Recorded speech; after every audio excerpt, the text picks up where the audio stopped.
Hai, salam sejahtera, selamat pagi kepada anda di luar sana. Anda sedang menonton Awani Pagi bersama saya Gigi Ahmad dan juga Afizi Azaman. Dan yang pastinya hari ini 13 November, esok 14 yang mana kaum India dalam negara kita akan menyambut Deepavali esoknya. Kalau kita tengok di paparan muka hadapan akhbar pun menyatakan atau memaparkan kemeriahan sambutan warna-warni Deepavali esok ni, Afizi.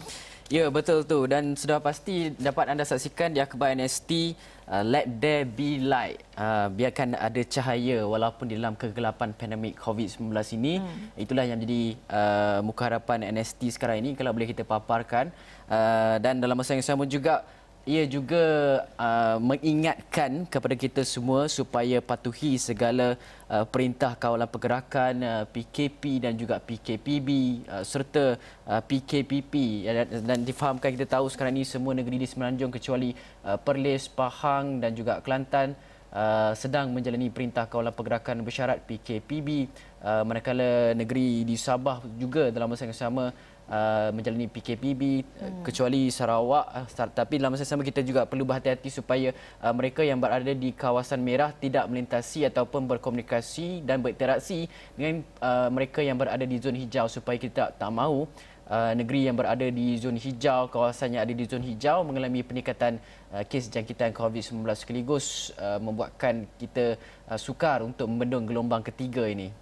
Dan saya tertarik dengan foto yang digunakan oleh The Star untuk muka hadapan mereka pada hari ini, iaitu tetap menunjukkan kemeriahan sambutan Deepavali tetapi dalam masa yang sama sambil memakai face shield tu ya, melakukan persediaan untuk sambutan hari Deepavali. Jelas menunjukkan itu adalah norma baharu ketika ini, dan yang pastinya seperti sambutan-sambutan perayaan lain, Deepavali juga tidak terkecuali untuk menjalani norma baharu yang mana mereka yang berada di kawasan PKPB tidak dibenarkan untuk melakukan aktiviti ziarah menziarahi. Ada limitasinya lah. Kalau kita imbas sedikit dulu hari raya Tahun Baru Cina tak sempat kena. Hari raya Aidilfitri, Adil Adha, ada juga SOP-SOP yang perlu kita patuhi, dan kita harapkan juga kerjasama daripada masyarakat India di seluruh negara kita, sama-sama kita bagi memastikan bahawa kita dapat putus rantai COVID-19. Okey, itu yang akan berlaku pada keesokan harinya. Tapi untuk semalam juga kita tahu sejak menjak ni ada banyak sekali perkembangan laporan yang kami bawakan serta media-media lain bawakan mengenai vaksin COVID-19 daripada Pfizer and BioNTech telah pun berjaya membangunkan vaksin yang mana ujian ataupun data awal, data interim yang menunjukkan bahawa 90% keberkesanan penggunaan vaksin yang telah pun dijalankan kepada sekitar 40,000 rakyat Amerika Syarikat, dan data interimnya menunjukkan perkembangan yang baik. Tapi dalam masa yang sama juga selepas perkara itu diumumkan pada awal minggu ini, semalam sidang kemuncak ASEAN yang menyatakan bahawa Perdana Menteri Tan Sri Muhyiddin Yassin menyatakan bahawa ASEAN perlu sepakat dapat akses sama rata mengenai vaksin COVID-19. Jadi itulah yang menjadi tajuk utama bagi akhbar berita harian untuk hari ini. Pada sidang kemuncak ASEAN ke-37 semalam, PM mengajak pemimpin ASEAN supaya berganding bahu dengan pertubuhan antarabangsa seperti Pertubuhan Kesihatan Sedunia WHO dan negara lain bagi memastikan vaksin COVID-19 mampu diperoleh, diakses dan juga dikongsi bersama dengan adil, sebaik saja ia diluluskan. Itulah yang orang kata kesepakatan antara negara ASEAN itu perlu antara satu sama lain bagi memastikan bahawa blok ini dapat akses, kerana kita tahu vaksin sangat-sangat diperlukan. Kalaupun kita tak dapat vaksinasi seluruh rakyat dalam sebuah negara itu, sekurang-kurangnya kita dapat vaksin beberapa peratusan yang membolehkan bahawa penularan itu dapat kita kekang. Tapi dalam masa yang sama kita tahu sekarang ini isu yang menjadi pertikaian di peringkat antarabangsa adalah berkenaan dengan pembelian vaksin oleh negara-negara kaya, pembelian yang dengan jumlah yang tinggi, jumlah yang melebihi daripada sepatutnya, membuatkan negara-negara miskin, negara-negara membangun dan juga berpendapatan sederhana dan juga bawah mengalami tekanan yang mana mereka sukar untuk mendapatkan vaksin COVID-19 dalam keadaan yang pantas dan juga segera bagi memastikan bahawa ekonomi itu dapat dipulihkan dan tidak ditangguhkan lagi. Dan itulah yang menjadi isu utama daripada peringkat antarabangsa, nasionalisme vaksin itu yang membuatkan sebuah negara-negara kaya membolot ataupun mendominasi pembelian vaksin-vaksin. Sebab itulah kita ada wujudnya satu kerjasama peringkat antarabangsa seperti Yayasan Gates yang dipelopori oleh Bill Gates dan juga Melinda Bill Gates telah pun membuat kerjasama dengan WHO, membuat kerjasama dengan kerajaan-kerajaan Eropah, memberikan beberapa dana, puluhan juta, puluhan bilion dana diberikan untuk bagi memastikan bahawa kelancaran vaksin COVID-19 ini dapat diedarkan secara sama rata untuk negara-negara membangun dan juga miskin. Dan kita di Malaysia sudah pasti tidak akan terlepas mengenai perkembangan vaksin juga, kerana kita fahamkan MOSTI telah pun umumkan kita akan dapat vaksin menjelang penghujung suku tahun pertama 2021. Suku pertama tahun 2021 dan yang pastinya kita jangan mempolitikkan pengagihan vaksin ini kerana kita tahu seluruh dunia memerlukannya. Baik, kita akan pergi ke laporan pertama. Semalam juga telah dilaporkan bahawa sejumlah 4.5 bilion ringgit telah berjaya disalurkan kepada lebih 9.86 juta penerima bantuan prihatin nasional 2.0 setakat 3 November 2020. Itu yang dilaporkan oleh Menteri Kewangan Tengku Datuk Seri Zafrul Tengku Abdul Aziz yang berkata ia merangkumi 7 juta penerima daripada kategori B40 dan 2.86 juta penerima daripada kategori M40. Dan bagi penerima BPN 2.0 yang tidak mempunyai akaun bank, penunaian di cawangan bank simpanan nasional telah bermula mulai 26 Oktober 2020. Terdapat juga kira-kira 6,000 penerima yang didapati gagal kredit yang melibatkan jumlah 2.71 juta. Mereka telah pun membuat penunaian bantuan BPN 2.0 ini mulai minggu ke-2 November 2020 mengikut SOP yang ditentukan. Ini satu perkembangan yang baik kerana apabila pertama kali BPN diberikan kepada rakyat semasa PKP itu dilaksanakan, masalah-masalah mereka yang tidak mempunyai akaun bank itu sebenarnya menjadi tajuk utama, bagaimana mereka di luar bandar yang menerima gaji harian tidak mempunyai akaun bank untuk menerima bantuan BPN daripada kerajaan ini. Ya, betul tu. Dan dalam masa yang sama, apabila melihat kepada angka yang dibentangkan oleh Menteri Keuangan semalam Tengku Datuk Seri Zafrul yang menyatakan bahawa jumlah mereka yang dapat BPN, hasilnya dan sebagainya, sebenarnya ramai pihak berpandangan, pakar-pakar ekonomi, penganalisis menyatakan bahawa lebih baik bantuan-bantuan, kita tahu pakej-pakej rancangan yang dibentangkan sebelum ini prihatin, penjana dan sebagainya, itu adalah orang kata belanjawan kecil. Dan kita lihat kepada belanjawan 2021 yang dibentangkan, begitu banyak sekali pihak mendesak supaya bantuan-bantuan juga walaupun banyak diberikan kepada B40 dalam belanjawan 2021 juga perlu diberikan perhatian adalah golongan M40. Kerana apa? Kerana satu perkara, iaitu golongan M40 yang sekarang ini dikatakan tidak terkesan sangat berbanding dengan B40, sebenarnya mereka juga mengalami perkara yang sama, terkesan. Cuma kita tidak mempunyai data khusus ketika mana pendapatan mereka dipotong ke ataupun dibuang kerja dan sebagainya. Kita tidak mempunyai data yang khusus mengenai perkara itu. Jadi tempoh peralihan kemungkinan besar sekarang ini golongan M40 terdedah dan juga mungkin besar jatuh kepada B40 itu adalah sangat tinggi. Justru selagi data itu tidak dapat kita cerapkan daripada perkara berkenaan, selagi itulah golongan M40 ini dikatakan berada dalam golongan berisiko juga untuk jatuh kepada golongan B40. Itulah yang menjadi kebimbangan kita sekarang. Dan banyak juga disebut bahawa golongan M40 ini sudah pun masuk fasa B40 tetapi kerana data mereka masih lagi tak data dilaporkan. M40, maka bantuan bersasar itu tidak dapat pergi kepada mereka walaupun mereka adalah ketika ini golongan yang sangat memerlukan. Dan dalam masa yang sama, Tengku Zafrul juga ada memberitahu mengenai permohonan geran khas prihatin. Jika anda terlepas pandang, geran khas prihatin GKP telah ditutup pada 31 Oktober 2020 yang mana ia dibuat khas untuk PKS Mikro yang layak yang bakal boleh menerima bantuan one-off berjumlah RM3,000. Bayaran itu disasarkan kepada mereka mulai 25 November ini. Ya, betul tu. Dan itulah berkenaan dengan bantuan-bantuan yang disalurkan oleh kerajaan, dan kita sudah pasti sentiasa menjadi ejen semak dan imbang untuk kita pastikan bahawa segala bantuan itu dapat diberikan kepada golongan yang betul-betul memerlukan sekarang ini ketika pandemik COVID-19.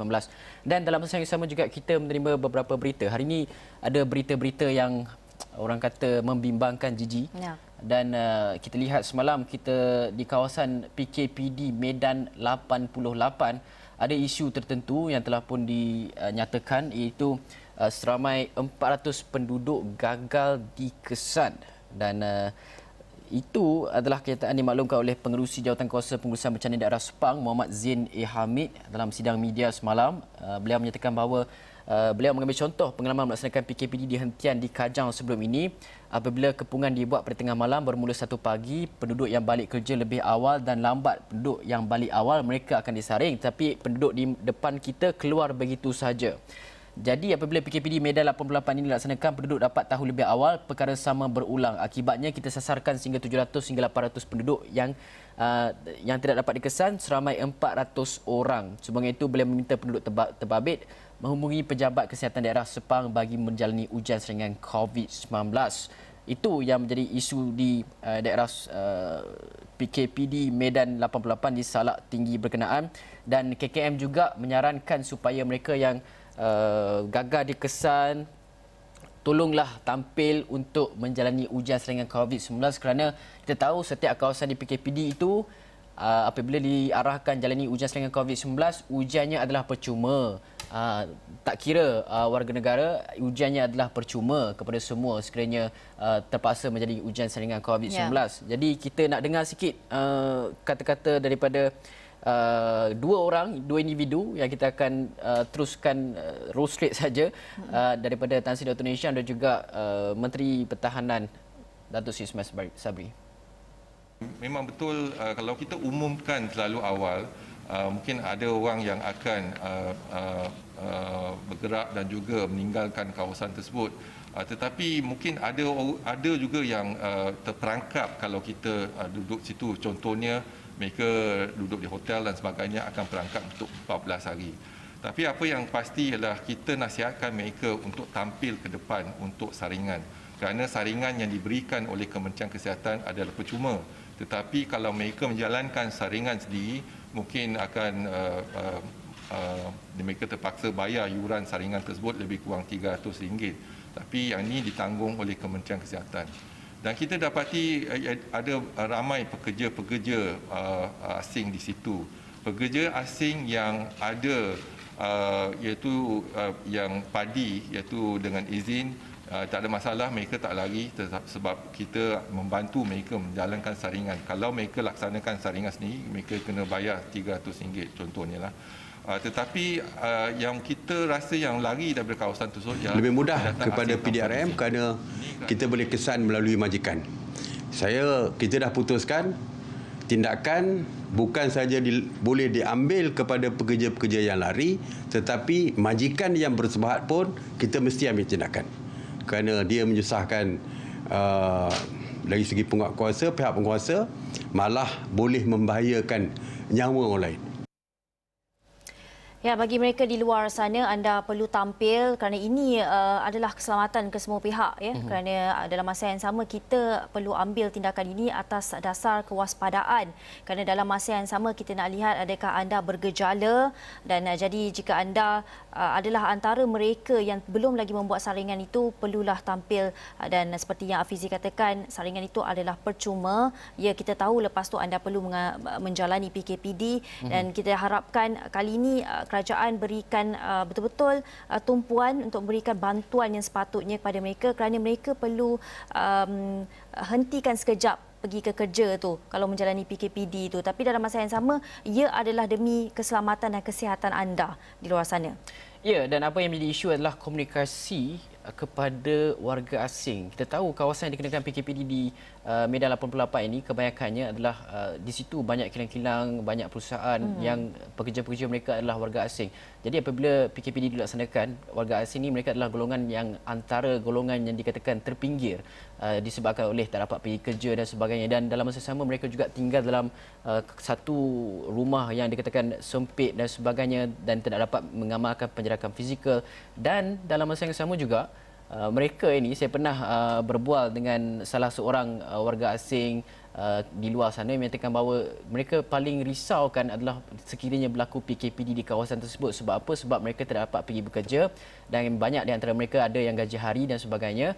Dan satu perkara lagi yang mereka kongsikan adalah mereka terpaksa makan secara berkongsi. Kadang-kadang mi Maggi yang mi segera tu dikongsi bersama dan kadang-kadang hanya makan mi segera saja selama beberapa minggu sehingga PKPD itu habis. Ya, itulah yang menjadi kebimbangan sekarang ini dan kita harapkan lebih ramai pihak bukan sahaja kerajaan, NGO, badan-badan aktivis dan sebagainya tampil untuk menyalurkan bantuan kepada mereka yang terkesan akibat pandemik COVID-19. Dan yang pasti majikan perlu memberikan satu kerjasama yang tinggi kerana ini melibatkan pekerja anda. Dalam masa yang sama kita tak nak pekerja ini merebakkan virus COVID-19 itu kepada masyarakat yang lain atau komuniti tempat yang lain. Dalam masa yang sama kita nak melihat ini lagi satu berita yang saya rasa sangat menyentuh hatilah apabila seorang pemandu Azia ini sanggup melawan arus di Lebuh Raya Plus semata-mata untuk balik kampung sambut Deepavali.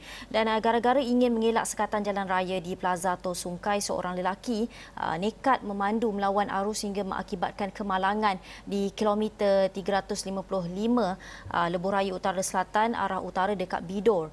Itu kejadian yang berlaku petang semalam dan menurut Ketua Polis Daerah Tapah Superintendent Wan Azharuddin Wan Ismail berkata pihaknya telah menerima laporan mengenai insiden kemalangan membabitkan 3 kenderaan itu pada sekitar pukul 6 petang semalam dan katanya kemalangan dipercayai berlaku apabila lelaki ini yang dikenali sebagai T. Yugeswaran 34 tahun memandu Pro 2 Azia dari Klang, Selangor ke Bidor, Tapah untuk menyambut Deepavali nekat melawan arus sejauh 1.4 km dari kilometer 354 disusul keluar Sungkai arah utara selepas melihat adanya sekatan jalan Lebuh Raya oleh polis. Dan rentetan itu sebuah Toyota Rush yang dipandu seorang lelaki di lorong kanan arah utara tidak sempat mengelak lalu bertembung dengan Pro 2 Azia tersebut dan telah menyebabkan berpusing beberapa kali.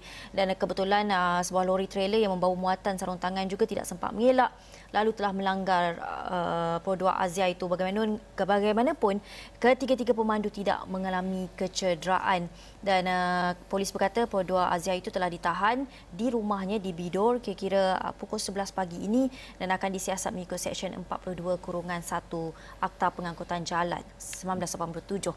Ya, kita tahu itulah semangat untuk balik ke kampung, tapi dalam masa yang sama anda perlu ingat kita ada undang-undang dan juga SOP yang perlu kita patuhi. Dan dalam masa ini bukan anda seorang saja yang mahu pulang ke kampung. Kami berdua pun mahu pulang ke kampung. Tapi dalam masa yang sama perlu ingat ada sebab mengapa ia dilakukan. Ya, berkorbanlah untuk hari untuk kebaikan di masa-masa akan datang. Dan kita mahu berhenti rehat dulu seketika. Kita akan kembali selepas ini dengan laporan yang lebih menarik.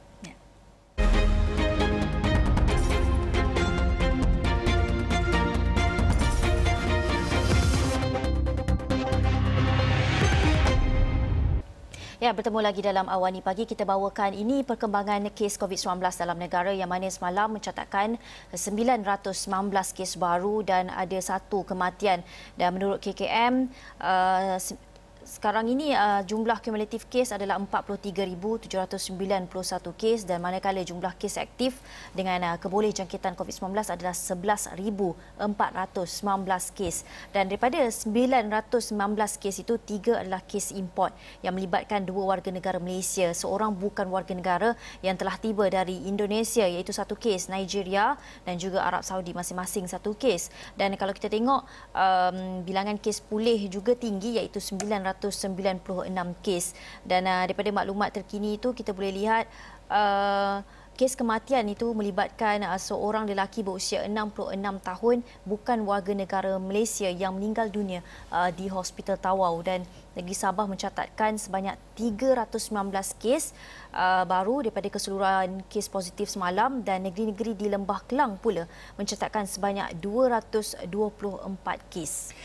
Ya, dan dalam masa yang sama, semalam sebenarnya Kementerian Kesihatan Malaysia KKM menyuarakan kebimbangan berkenaan dengan jumlah-jumlah kes COVID-19 di negeri-negeri yang diarahkan Perintah Kawal Pergerakan Bersyarat yang awal-awal sekali iaitu Kuala Lumpur, Selangor, Putrajaya dan juga Sabah. Sabah kita faham sekarang ini sedang berlakunya penurunan kes COVID-19, tapi di negeri Lembah Kelang ini nampaknya peningkatan kes itu berlaku walaupun PKPB telah pun dilaksanakan sejak daripada beberapa ketika kan dah hampir sebulan dah. Ya. Dan semalam KKM menyatakan bahawa kesukaran untuk mengawal 6 juta rakyat di Lebah Kelang Negeri Sembilan menjadi sebab utama mengapa peningkatan kes COVID-19 di negeri-negeri berkenaan. Kata Tan Sri Dr. Hisham, wilayah Persekutuan, Selangor, hampir semua daerah di Putrajaya, Kuala Lumpur kini zon merah dan agak sukar untuk mengawal pergerakan penduduk yang tinggi dan juga padat di negeri terlibat. Katanya pelaksanaan PKPB di seluruh negara kecuali Perlis, Kelantan, Pahang diharap dapat kurangkan aktiviti rentas negeri, khususnya di Lembah Kelang dan Negeri Sembilan seterusnya memutuskan penantian penularan wabak baru itu. Pergerakan orang awam dari zon-zon merah di Lembah Kelang agak sukar dikawal berbanding zon merah di Sabah ke Semenanjung misalnya, kerana kita boleh saring dan juga keluarkan apabila keluar daripada Sabah. Jadi kita KKM bimbanglah di negeri Lembah Kelang, Negeri Sembilan dijangkiti wabak itu dan merentas negeri ke zon hijau.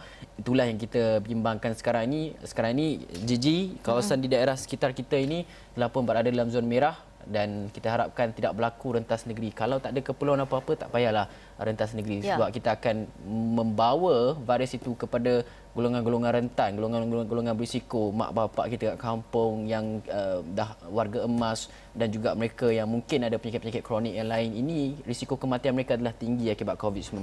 Dan kalau kita lihat taburan zon merah dalam KL dan juga Kuala Lumpur dan juga Putrajaya, Lembah Pantai sudah naik ke zon merah kerana mencatatkan 19 kes baru dan keseluruhan kes zon merah di kawasan Kuala Lumpur ni, kalau saya boleh bacakan daripada tweet KKM ini, adalah Lembah Pantai, Titiwangsa, Kepong dan juga Ceras. Putrajaya juga kini mempunyai 42 kes juga berada dalam zon merah dan anda perlu sedar atau peka zon anda berada dalam warna apa, merah atau hijau atau kuning, dan sekarang ni rata-ratanya sudah merah dan itu yang anda perlu fikirkan sekiranya anda daripada zon merah nak pergi ke zon kuning. Perlu fikirkan adakah anda membawa satu risiko untuk pergi ke satu kawasan kuning itu. Dan kalau tak pasti, tengok aplikasi MySejahtera. Itulah fungsi kegunaan aplikasi MySejahtera itu untuk kita muat turun dan sebagainya, Gigi. Okey, semalam dalam masa yang sama juga ketika perbahasan Belanjawan 2021 sedang dibahaskan pada peringkat dasar sekarang ini di Parlimen, adalah beberapa cadangan dan sebagainya. Datuk Seri Najib Tun Razak ada cadangkan moratorium dilanjutkan secara automatik untuk 6 bulan, dibenarkan keluar akaun satu ke WSP. Dan semalam juga salah seorang daripada bekas Perdana Menteri kita juga, Tun Dr. Mahathir Mohamad juga ada menyatakan ataupun mencadangkan bahawa pemotongan gaji menteri sebanyak 30%. Kata Tun Mahathir, beliau mempersoalkan beberapa peruntukan di bawah Belanjawan 2021 yang dianggap tidak bantu sekerajaan tangani COVID-19. Ahli Parlimen Langkawi itu katanya tidak perlukan jumlah belanjawan yang begitu besar iaitu 322.5 bilion, melainkan ia benar-benar atasi masalah sosial, ekonomi, bantaran pandemik. Katanya perbelanjaan perlu ataupun yang boleh tangguhkan sementara untuk tangani kemerosotan ekonomi. Umpamanya kabinet terlalu besar, ramai dilantik jadi menteri, timbalan menteri, pentaraf menteri, tapi mereka tak dapat bekerja kerana wabak ini. Jadi kita nak dengar sedikit bingkisan ucapan Tun Mahathir ini. Patutnya bantuan diberi kepada pekerja yang hilang pekerjaan dan hilang pendapatan sama sekali. Mereka tidak pun dapat membiayai makan mereka harian. Ada cadangan supaya gaji menteri dikurang 30%. Dalam zaman COVID-19, saya tak fikir menteri akan kebuluran kerana dikurangkan gaji 30%. Sebaliknya, terdapat ramai yang tidak ada pendapatan sama sekali kerana tidak bekerja atau berniaga lagi. Dan bagi mereka, keluarga mereka akan turut menderita. Kalau tak berani potong 30%, mungkin hanya 10% boleh diterima oleh menteri-menteri. Ya, Tun Dr. Mahathir Mohamad menggunakan perkataan kebuluran di situ. Ia satu perkataan yang besar kerana apabila ia melanda negara, ialah sesuatu perkara yang semua orang perlu bimbang. Kerana betul apa yang dikatakan oleh Tun Dr. Mahathir Mohamad itu, saya suka cadangan untuk potong gaji itu, tapi saya tak tahu bagaimana, sejauh mana sokongan ini dapat sebulat suara, kesepakatan antara kesemua parti pembangkang dan juga kerajaan untuk memotong 10 hingga 30% gaji ini. Tapi dalam masa yang sama, ada cadangan untuk mengurangkan jawatan-jawatan dalam kabinet itu yang saya kira kan sangat genius jugalah, kerana ada beberapa portfolio yang ada 2 timbalan dan ia mungkin tidak berfungsi ketika pandemik COVID-19 ni. Ya, betul tu. Dan apa pun berkaitan dengan pemotongan gaji, sebenarnya ia bukan saja melibatkan menteri dan juga kabinet. Kalau kita imbas sekali, Kerajaan Perkhidmatan Nasional, Menteri Kabinet dan sebagainya pernah melalui pemotongan gaji sebanyak 2 bulan untuk disumbangkan kepada pandemik COVID-19 ataupun dana tabung pandemik COVID-19. Dan dalam masa yang sama juga suara-suara untuk pemotongan gaji ini bukan melibatkan menteri dan juga kabinet, tapi sebenarnya kepada GLC yang ada di luar sana itu, CEO dan sebagainya, diharapkan dapat memotong gaji syarikat milik kerajaan GLC, ketua pegawai eksekutif dan sebagainya yang tak masuk akal. Katanya ada yang cecah 1 juta sebulan untuk ditambah dalam pendapatan dalam belanjawan 2021.